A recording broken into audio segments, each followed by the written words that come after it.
Hey there, Principal. I want to talk to you for a moment. I know you're going after these grants and going after grant funding. I just want to take a moment or two just to kind of talk to you about what I would do if I were seeking to help my teachers to raise more funds for my school. Let's just grab a seat for a second and let's just kind of talk this thing through. And I want to share with you some things that you can do right now to assist your teachers in getting the grants that can come into your school and into your classroom. Now, come in a little closer. Don't be afraid, because what I want to talk to you about is some things that you can do that are really practical that you can start doing right now to start turning things around.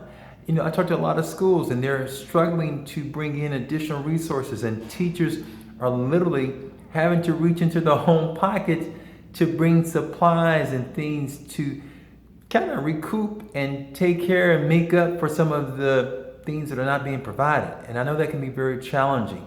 And I know with all the cutbacks that can be even more challenging, and you're already kind of faced with some stressful situations.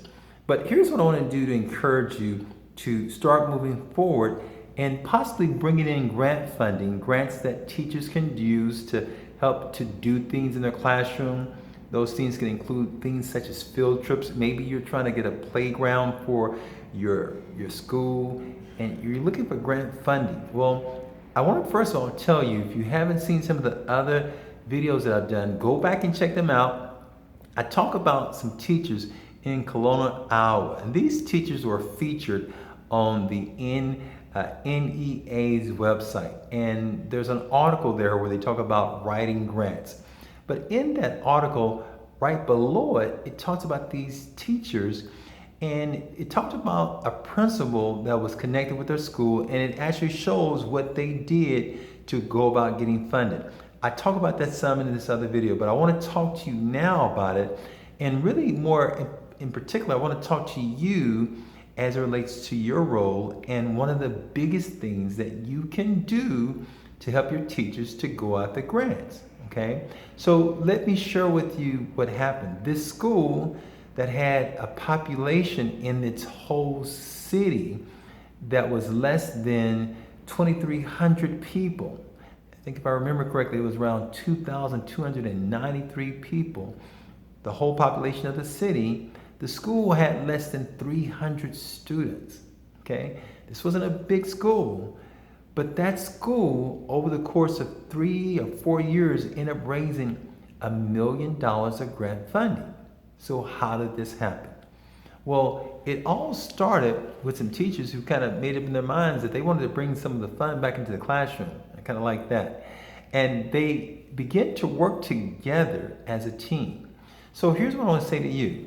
In that article, it also talked about a principal that had really empowered them, who helped them. And so a part of the first thing that I want to encourage you to do, if you're a principal thinking about helping your school and your teachers to get grants for teachers and grants for the classroom and for your school, first thing I want to encourage you to do with all the other busy things that you have on your schedule is to empower them, okay?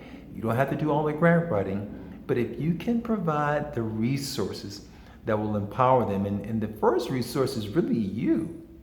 And by you, I mean your support. Just giving them your support and then coming alongside of them and allowing them the space to operate. Now, let me tell you about another principal. And this principal was a principal of a charter school who was seeking grant funding. He was with a small school in the Jersey area, and his school, his very small school, ended up raising the same amount of money that the large school district of New Jersey that they raised for their summer after school program. It was like $100,000. So one little school with less than 400 or 500 students received the same amount. So it throws out the window that size always matters. It doesn't. It means that you've got to find those opportunities. Like I shared in some of my other videos, I talked about the fact that you have to discover what the opportunities are. So what I would say, if your school is really seeking funding, go empower your teachers. Empower them with the information. Empower them with the resources. Empower them with the knowledge to know what they need to do to go after grants. And after you do that, then I would say support them by having regular meetings, maybe once a month. See how things are going. Ask them questions. How else can I help you to bring these grants into our schools?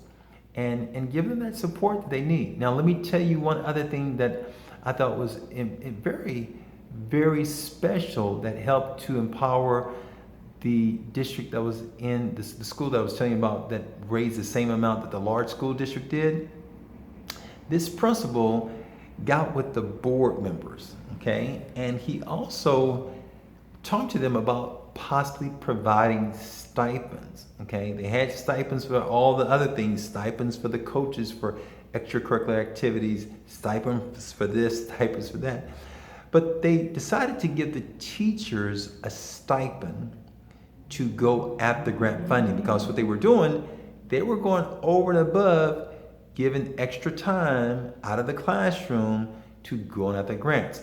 They deserve to be compensated. So they worked out a financial arrangement to provide them with stipends, and that provided additional incentive, okay? I think if you have some funds set aside that you can do something like this, it would be a great morale boost for them, and it would give them more, I guess it would give them more, in essence, it's more of a benefit for them because they're working to get the financial aspect taken care of for themselves, but also it would be more of a motivator for them to go after additional funds. So these are some of the things I would say immediately to go and do. Empower them, help them discover the opportunities, and then meet with them at least once a month and connect with them, find out what else you can do to help them. And then in doing so, give them the resources and the encouragement that they need so they can go after those funds. If you'll do that, you will be amazed at what can happen when your teachers begin to go after those grants. You'll find that they will discover opportunities, and those opportunities will turn into money. It may start out small first. Like I had a gentleman that I was working with that I helped in the New York area. He first came to Albany to a training that I did there. But from there, he started going after grants. And this is just a single teacher that went and first got his first $3,000 grant. There was another teacher that I was working with, helped her, and she went and got a $57,000 grant for our school. And that was just the first one, not to mention the other ones that came afterwards. So what I'm saying to you is that grant funding can come. Don't hide behind the excuse that, hey, they're just not out there, we just don't know. What I'm suggesting that you do is gather that team, give them the support they need, empower them. If you'll do so, great things can happen. Remember, take charge. If you found this information helpful, go ahead and give it a like, and I'll talk to you soon. All the best, and be brave, be bold, be brilliant. See you next time.